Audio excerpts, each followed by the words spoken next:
That's a relief. Look at this, isn't this nice? This is The Settlers. It's one of my favourite games of all time. It came out in 1993, when I was in my first year out of primary school. And if you'd asked me at the time, I'd have said I was doing fine at big school, but thinking back, the transition from me being okay to actually being comfortable, that happened around when The Settlers came out. So maybe it helped. Maybe I needed to be focusing on something calm. Like this. Look at that. Look at that little guy there. Oh. So, since we're all freaking out, how about we just look at this for a minute before I depress you again by talking about what's going on in real life, which is what this video's really about. Sorry, but look though. Oh, look. I've always wanted to talk to you about Settlers, and I will be doing a proper video about it, but just for today, I need to tell you how it basically works. So, let's settle down, and we'll just have a relaxing time in this lovely world. See, in The Settlers, you start out with an empty land. Nothing but potential, and the promise of all the riches and resources that are about to blossom out of it. You start by looking for rocks, trees, stuff buried in the mountains like iron and gold, that sort of thing. And once you've found a good place with as much of that around it as possible, then you pop down your castle. Look at it. That's where all your little dudes live. And they're excited to start building their little village. That's the whole point of the game. Just have a town. Build a town. Have a town. Watch all the tiny people at work in the town. Lovely. So, you start by putting down a woodcutter's hut. And a stonemason's hut. And they'll chop trees down, and cut stone, and they'll give you the basic stuff that you need. Connect them up to the castle with roads, and watch what happens. Here they come. There they are, look, those are the builders. And the guys in blue, they're going to help get the materials to the builders. Look at them. And you get to watch the little houses being built, look, oh. And once that's all done, and you've got your woodcutter, now you're going to need a sawmill to chop the logs that he cuts down into planks, ready for building with. And soon you'll be planting wheat, and processing it in windmills, and making it into bread, and raising pigs, and sending them to the butchers to make lunch for your miners who are digging up coal and iron, for the blacksmith who makes little tiny swords and shields, for your knights who fight little duels outside the enemy knights' huts to gain you more land, to start building more farms. It's so sweet, and it's relaxing, and it's lovely. Conclusion. Video games are politically charged and help explain why Brexit happened. I know, sorry. But here's what I mean. So, because of this game, I've always liked this sort of game. And for ages, I've been interested in the Anno series, but I've never quite got into them. They seem a bit too complicated, and they play as if you're supposed to already know how to approach them. Like they're made for people who've always played the whole series. So, this summer, actually, it was Brexit week as it happens, I decided to start playing the very first Anno game and really force myself to get into it. Finish the campaign, preferably. And what I found was one of the hardest games I've ever played. Just like The Settlers, it's about woodcutters and wheat farms and building towns, but it's absolutely rock solid and nigh on impossible to succeed at. And I'm obsessed! I play it every day now, even though I'm awful at it. Let me show you what I mean. So, this looks pretty Settlers-y, right? There's a woodcutter. There's a load of paths. He's the stonemason over there. But there's one thing that makes this game completely different from Settlers, and it's this fella here. Never mind the castle. There's no castle here. Instead, you start with a dock, because that boat is the heart of your game. In Anno, you can't just build everything you want. The island you're living on is only suitable for certain crops. When you start out, you have to survey the islands to determine what they're good at, and then pick which one you want. But there's no such thing as an island that can grow everything, so you've only got one option, and that's to trade. First thing you do in this game is you establish a trade agreement with the neighbouring countries. No problem, that is as easy as clicking here. You send your boat over to one of the AI players' towns. And instead of fighting them, you just buy things. In a settlers game, if your settlers need clothes, then you give them the resources to make some.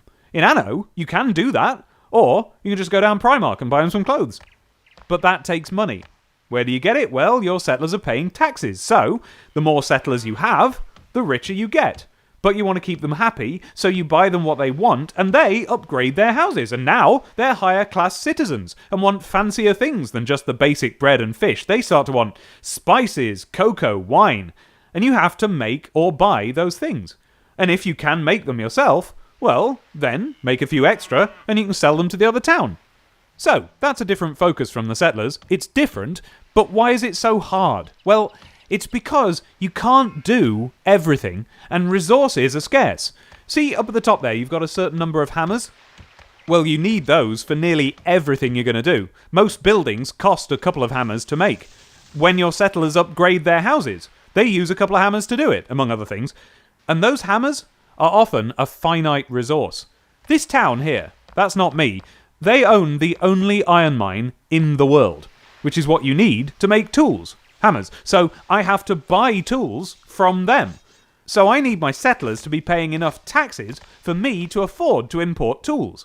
So I need my settlers to be richer, which means they have to upgrade their houses. So I need hammers. It's a bit of a cycle. And sometimes, when I send my ship out to buy those hammers, I get attacked by flippin' pirates, which either means my ship sinks, and now I just don't have a ship anymore, or the ship survives, but the pirates make off with the hammers. And all the while, back home, my settlers are starving, because they haven't got enough food, because there aren't any hammers to build any of the places they can get food from. All of this is so tricky to balance all the time that I spent that whole week, when I was determined to get into the game, just bashing away at it and not getting anywhere at all. Every time I thought I was getting somewhere, pirates would attack my ship. Sometimes they'd sink it. And when your ship sinks, you can't make another ship. Not until much further on, which you won't get to now because now you can't trade. You can't send anyone to get those hammers that you need because there's no ship to send. It was so frustrating to bump into so many walls when all I wanted to do was run a happy little town, and I couldn't help but long for my sweet settlers. Ah, that's a relief. Look at that. Isn't that nice? In settlers, there's none of this panic. You don't need to worry about ships. There aren't any. You don't need to worry about who can make what on what island because there's only the land. And it bears all the fruits you need. In settlers, you just keep building, because there's always resources. You'll always be fine. The mountains are all full of riches. The soil is all fertile, and the little guys, they never wear a frown. They work and build and go yippee. But in Anno, the people can starve to death. Houses can burn down. They can die of disease. They can complain about the level of taxation, and they can't make everything for themselves, so they rely on trade, and even that's complicated. If the other city doesn't want what you can make, they won't buy it out of pity, even if your people are on the brink of death. They can even turn against you if you aren't of use to them. And if you anger them enough, they can take away the one thing most vital to the survival of your citizens: the all-important trade agreements. It's brutal. All that week, I couldn't get past level 1 because it's so hard. It feels more real than Settlers. Now, that's not to say it's anywhere close to the way real life works, but having imagined a world where you have to confront the idea of overseas trade and international relations and limited resources, it makes it feel like pure fantasy to imagine a world where you don't. And just as I was learning this, my country voted to sever ties with its international trade partners.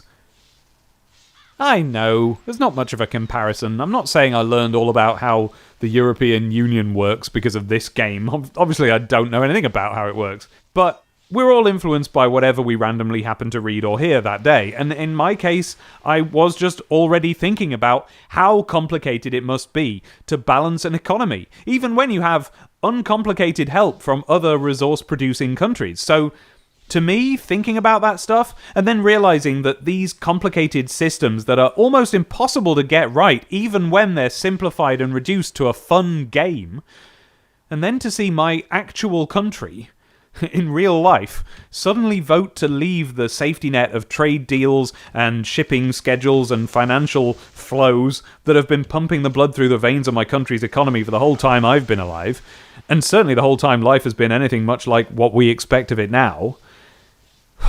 It just felt like such a silly, naive thing to do.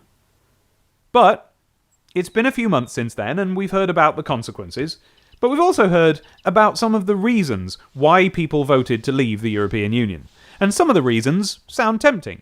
And others, the ones that don't, well, I mean, at least you can see where they came from and why people would think them, mostly.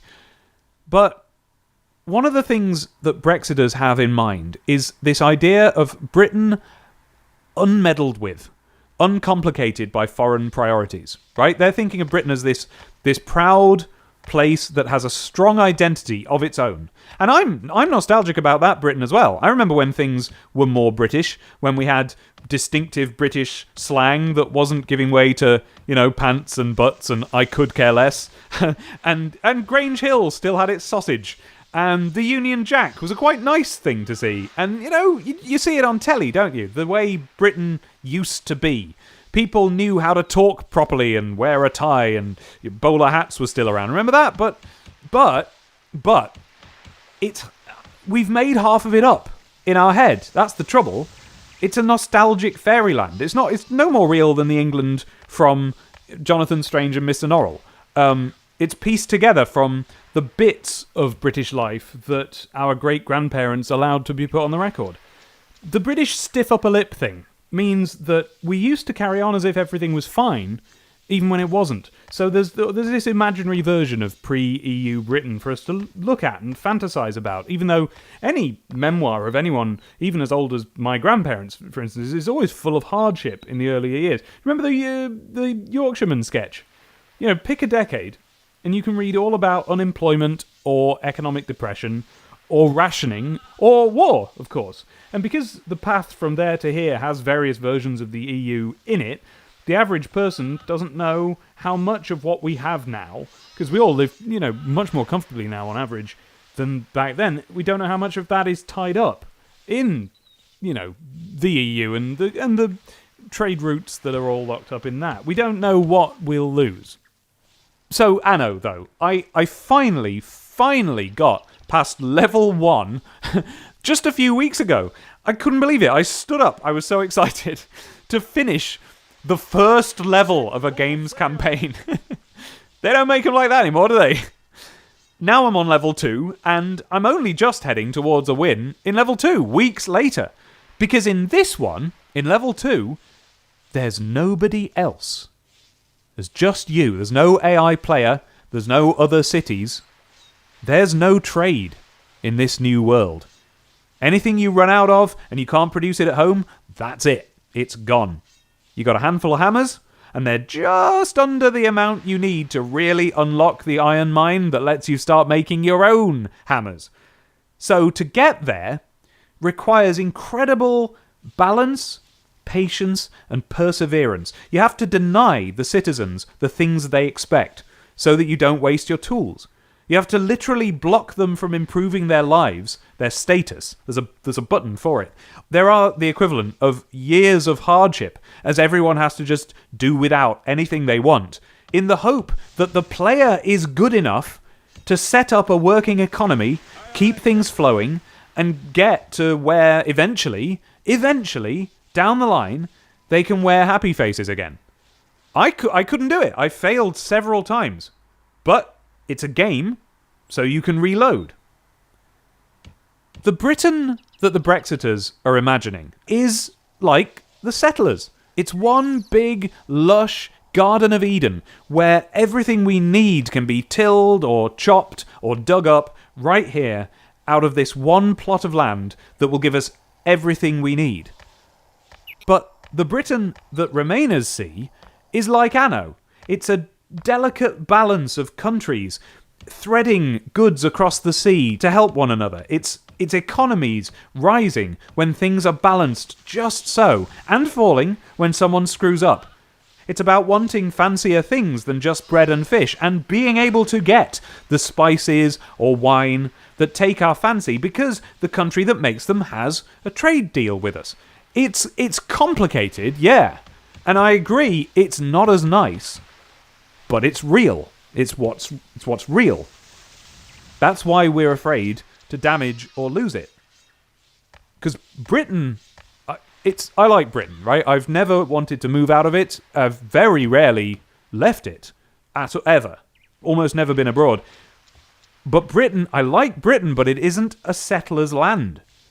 You know, I wish it was, and I wish the best to the people who now it's their job to try and make it be. But it isn't.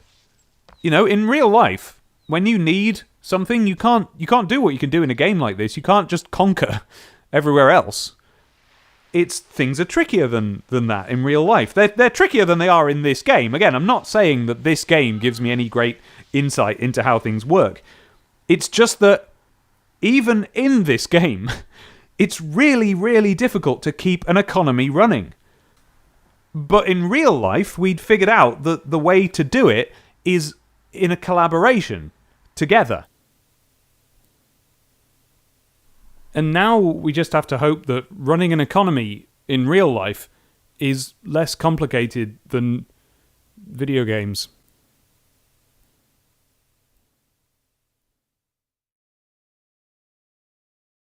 Thanks for watching. If you enjoyed this, you would have seen it earlier if you were on my Patreon. And also, if you like my songs, then there's like 50 minutes, I think it is at the moment, of silly songs on there that are unreleased for no reason other than I haven't figured out how to make videos for them. They're perfectly good. So, yeah, if you fancy that, then come over and see the Patreon. Yeah, thanks, bye! www.youtube.com/DMatomato Dave.